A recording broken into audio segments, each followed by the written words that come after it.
Let me show you how to make an herbal blend to leave as an offering for trees and other plants when you're out in the woods wildcrafting with nature. Ingredient number 1 is some dried sage. This is regular sage, Salvia officinalis. Ingredient number 2 is some dried mugwort from the garden. Lots of easy to find mugwort, Artemisia vulgaris. Ingredient number 3 is some bearberry, Uva ursi. Number 4 is a little bit of dried juniper berry, or eastern red cedar. I have a little bit of white cedar, so I think this is Thuya plicata. This is dried. This is a small amount of dried white sage, and I'm just putting this in there because I grew this myself, white sage, and I'm gonna add that. This part's optional. If you have any dried sweetgrass, this is you can just take from a sweetgrass braid and cut from your sweetgrass braid. But that's a really nice addition because this is my favorite herb plant to, when I want to pray to the spirits or whatever. I usually start off blending the mugwort because it takes the longest. You really have to grind this down into a pulp. And while you are doing this, think about the intention that you've put behind this. Think about, you're so grateful to these plants. You're grateful for them giving their life to you so that you can leave them to the other plants. Think about the intention that you're making this with, this blend. Think about how you want to make sure that the other plants that you harvest in the wild know your gratitude for allowing you to harvest some of them. And think about all that while you're grinding these plants up.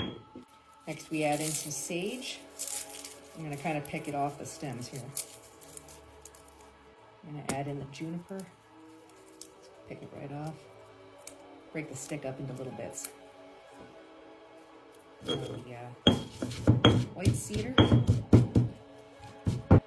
This is the Uva ursi or bearberry. It's a little bit old, but it's what I've got right now.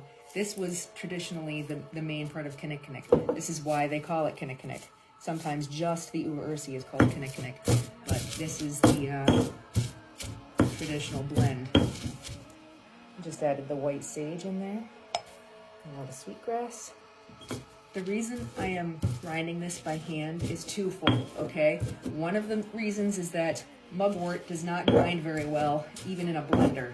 It really does. It's a lot easier to deal with it when you're doing it by hand. And number 2, when you are grinding the herbs by hand like this, you think about your intention, you can think about what you're doing. It brings your energy into the herbs, and it basically makes this your own personal special medicinal blend. It's all about energy and intent. I've got this nice little druggy carrying thing on my keychain that I keep with me at all times. So first I'm going to fill this, because this is basically, even if I forget a baggie of this or medicine bag or any of that kind of stuff, I always have this with me. So if I see a plant and I want to forage it, I have some with me that I can offer. And the rest of it's going to go right in this jar for right now. So whenever you're out in the woods and foraging or wildcrafting, you take a little pinch of this. You ask permission from the tree or the plants. It's a whole bunch of plants.